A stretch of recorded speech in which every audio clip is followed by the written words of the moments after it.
আপনারা আমাকে চেনেন। আমি ফজলুর রহমান। আমার বয়স এখন ৭৮ বছর। আমার জীবনের প্রথম পরিচয়, আমি একজন মুক্তিযোদ্ধা। আমার যখন যৌবন ছিল, বয়স ছিল 23 বছর, ঢাকা বিশ্ববিদ্যালয়ের ছাত্র হিসাবে আমি বাংলাদেশের ৭১ সনে বাংলাদেশের মুক্তিযুদ্ধে গিয়েছিলাম এবং কমান্ডার হিসাবে যুদ্ধ করে আমরা দেশকে, আমি কমান্ডার ছিলাম এবং কমান্ডার হিসাবে যুদ্ধ করে মুক্তিযোদ্ধারা দেশকে স্বাধীন করেছিল। আমি সেই 1200 মুক্তিযোদ্ধার কমান্ডার ছিলাম। আজকে আমার জীবনের শেষ পর্যায়ে আমার দ্বিতীয় পরিচয়, আমি একটা রাজনৈতিক দল করি। সেই রাজনৈতিক দলের নাম হলো জাতীয়তাবাদী দল। আমি সেই দলের চেয়ারপারসনের উপদেষ্টা। আমার আরেকটা পরিচয়, আমার জীবন এবং জীবিকার পরিচয় হলো আমি বাংলাদেশের সিনিয়র অ্যাডভোকেট। আমি সুপ্রিম কোর্ট এবং সমস্ত কোর্ট মিলে ৪৯ বছর যাবত আমি ওকালতি করি, বাংলাদেশের সিনিয়র অ্যাডভোকেট। আমার রাজনৈতিক জীবনের অনেকগুলো আরো দিক আছে, সেইগুলো নাই বা বললাম। কিছুদিন যাবত আপনারা লক্ষ্য করছেন, গতকাল থেকে আমার বিরুদ্ধে ঢাকা বিশ্ববিদ্যালয়ে কিছু সন্তান স্লোগান দিয়েছে। তারা আমার উপরে বিক্ষুব্ধ হয়ে অনেকগুলো কাজ করেছে। আমি তাদেরকে দোয়া করি, তাদেরকে আল্লাহ বাঁচিয়ে রাখুক এবং তাদেরকে আল্লাহ আরো উন্নত করুক। তাদের প্রতি আমার ব্যক্তিগত হিংসা থাকার কোনো প্রশ্ন ওঠে না, কারণ আমার এই যে সন্তান বাম দিকে দাঁড়িয়ে আছে, সে আমার সবচেয়ে ছোট সন্তান। তার নাম অবিক রহমান, সে এখন ব্যারিস্টার। আমার স্ত্রী দাঁড়িয়ে আছেন আমার ডান দিকে, উনার বয়সও কিন্তু ৬৫ বছর যদিও, এবং উনিও সিনিয়র অ্যাডভোকেট লয়ার এখানে। গতকালকে আমি হঠাৎ করে বিকাল ৫টায় আমি জানতে পারলাম আমার নামে আমার দলের পক্ষ থেকে একটা শোকজ নোটিশ হয়েছে। কিন্তু নোটিশটা আমি মানুষের কাছে শুনলেও রাত্র ৯টায় নিজের হাতে পেলাম। সেই নোটিশ পেয়ে আমি যা জানতে পারলাম, আমার দল আমার কিছু কথার ব্যাপারে আমার কাছে জানতে চেয়েছে, কেন আমি এইসব কথা বললাম। সেই উত্তর আমি নির্দিষ্ট সময়ে আমার দলকে দিব এবং আমার দল আমার ব্যাপারে সিদ্ধান্ত যা নিবে সেটা আমি মাথা পেতে মেনে নিব। এইটা ভিন্ন ব্যাপার। কিন্তু আজকে সকালে ঘুম থেকে উঠার সঙ্গে সঙ্গেই আমার বাসার সামনে, যে বাসায় আমি থাকি সেটার নাম হলো কনকর্ড, দুদকের সামনের যে ২০ তলা বিল্ডিং, এই কনকর্ডে আমি থাকি। আমি শুনলাম স্লোগান হচ্ছে কয়েকটা।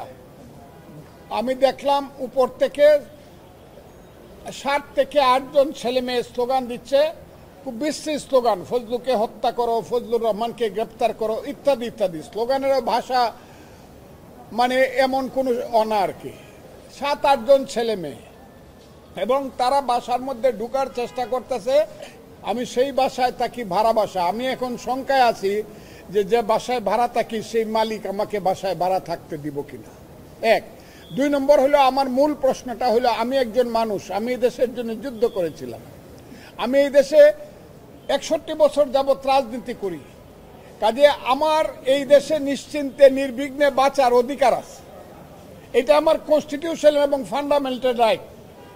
এই রাইট, এই অধিকারের উপরে আজকে আমি দেখছি বাধা পড়ছে। আমাকে হত্যা করতে চায় এবং বিদেশ থেকে কিছু ইউটিউবার, বিশেষ করে ফ্রান্স থেকে কয়েকদিন আগে ২ জন ইউটিউবার অর্ডার দিয়েছে আমাকে হত্যা করার জন্য।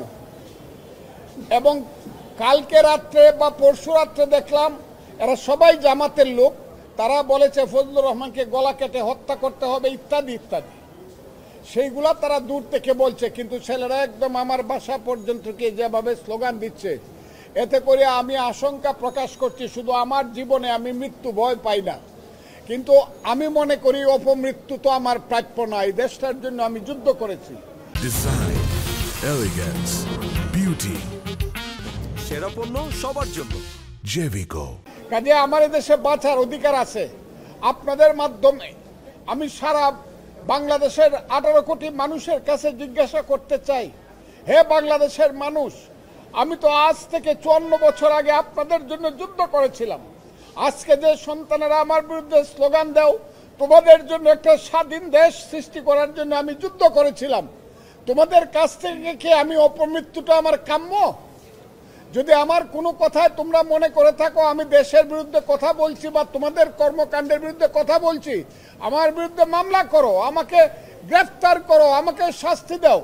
কিন্তু আমাকে হত্যা করার জন্য আমার বাসা পর্যন্ত মব সৃষ্টি করে গিয়া, যেটা গত 1 বছর যাবৎ বাংলাদেশের সবচেয়ে, এই পৃথিবীতে এবং বাংলাদেশের সবচেয়ে একটা কুখ্যাত নাম মব, সেই মব জাস্টিস আমার উপরে কি চলতে পারে কিনা এবং চলবে কিনা আমি প্রথমে বাংলাদেশের মানুষের কাছে জিজ্ঞাসা করতে চাই।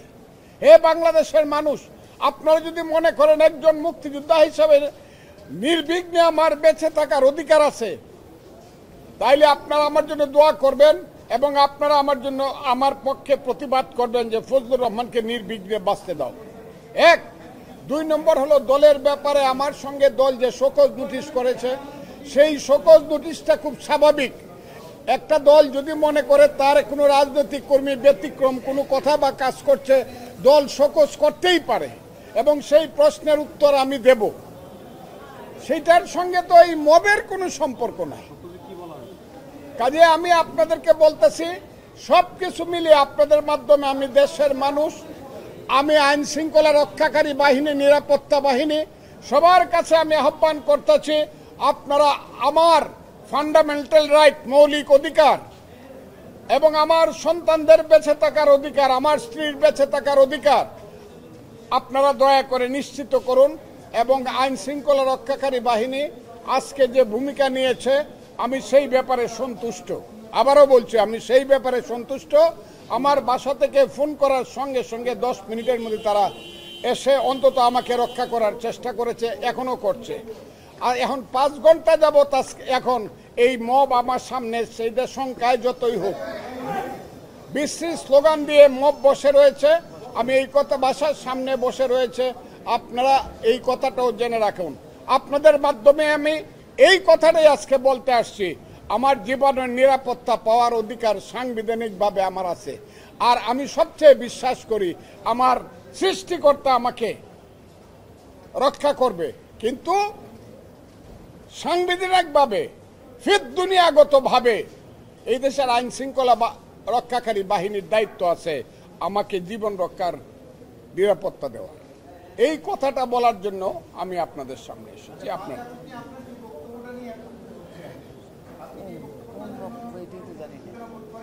কি বক্তব্য তো আমি জানি না, কি বক্তব্য তো কেউ বলে না। এইটা আমি আপনাকে বলে, এই কথাটা আমি নিশ্চিতভাবে বলবো, আমি মুক্তিযুদ্ধের পক্ষের মানুষ এবং জামাত 71-এ মুক্তিযুদ্ধের বিপক্ষে ছিল। 5ই আগস্ট ঘটার পরে আমি খুব সুস্পষ্টভাবে বলেছি, জামাত যদি সঠিক পথে চলে, 54 বছর আগের কথা বাদ দিয়ে যদি তারা বাংলাদেশের মানুষের কাছে যদি বলে যে আমাদের পূর্বপুরুষরা যা করে গেছে সেগুলো আমরা সব ভুলে গেছি, আমরা নতুনভাবে আমরা রাজনীতি করব, এমন তারা যদি শরিয়া রাজনীতি করে, তাতেও আমার সেলিউট। কিন্তু ভোট পেয়ে তাদেরকে ক্ষমতা দখল করতে হবে, এই কথাটা আমি বারবার। কিন্তু যেদিন আমি দেখলাম জামাত বলেছে যে যারা অস্ত্র হাতে যুদ্ধ করেছিলাম মুক্তিযোদ্ধা, একেবারে পত্রিকায় লেখা তাদের শিবির বলেছে এবং তারা সমর্থন করেছে, তারা মাপ চাও। এবং যেদিন জামাত বলেছে যে 71 সনের মুক্তিযুদ্ধ ছিল ভাইয়ে ভাইয়ে গন্ডগোল এবং এইটা একটা চক্রান্তকারী দেশ এই গন্ডগোলটা লাগাইছে, সেই দিন থেকে আমি মুক্তিযোদ্ধা হিসাবে আমার পবিত্র দায়িত্ব মনে করছি জামাতের এই মুক্তিযুদ্ধ বিরোধী কথার বিরুদ্ধে নীতিকে অবস্থানে নেওয়া। এবং সেই অবস্থানে থেকে আমি কথা বলছি, সেই অবস্থানে থেকে কথা বলে জামাত যদি আমার কথার উত্তর দিতে পারে, আমি তাদেরকে বারবার চ্যালেঞ্জ করছি, আসেন। আমি তো আমিরকেও চ্যালেঞ্জ করছি, আসেন আপনারা বসি, আপনারা কোন মুক্তিযুদ্ধের ব্যাপারে কি বলতে চান। আমি এই ব্যাপারে কোনো কম্প্রোমাইজ করব না, মুক্তিযুদ্ধের ব্যাপারে আমি কোনো কম্প্রোমাইজ করব না। আমি যেভাবে বুঝি সেইভাবে কথা বলবো। যদি কোনো অন্যায় কথা বলি তারা আমার নামে মামলা করবে, আমি জেলখানায় দেব, কথাটা খুব ক্লিয়ার। কিন্তু মুক্তিযুদ্ধের ব্যাপারে আমি কোনো কম্প্রোমাইজ বা আমি কোনো আপোষ করব না।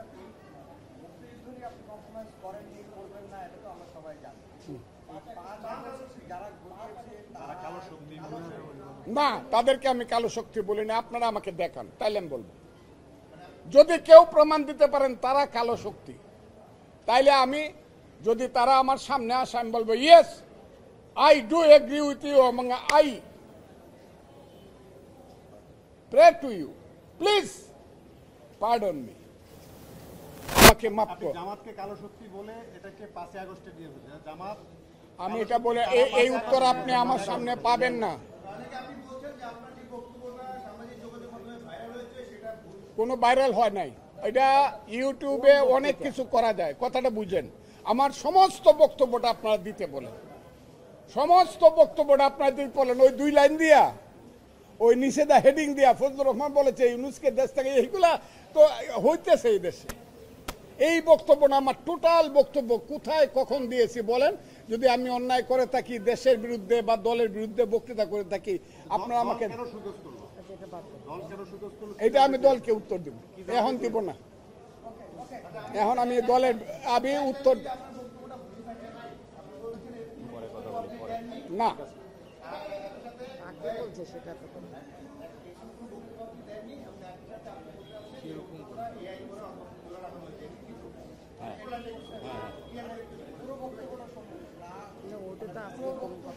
ইয়েস, আমার বক্তব্যটা সামনে আইন আপনারা বাজান। যদি আমার কোনো ভুল হয়ে থাকে, কেউ হয়ে থাকে, আমাকে বুঝাইতে পারে যে এখানে আপনি ভুল কইছেন, তাহলে আমি সঙ্গে সঙ্গে হাত জোর করে মাপ চাই। এটা আমার ধন্যবাদ। আমার কিন্তু পুরা বক্তব্যটা বাজাইতে হবে, আমি কি কইছি পুরা। ওই একটা ইউটিউবের একটা লাইন বাজায় হবে না। আমি আপনাদের সবাইকে ধন্যবাদ জানাচ্ছি। আপনারা এতক্ষণ আমাকে অনেক সময় দিয়েছেন, সেই কারণে আপনাদের কাছে আমি কৃতজ্ঞ বন্ধুরা।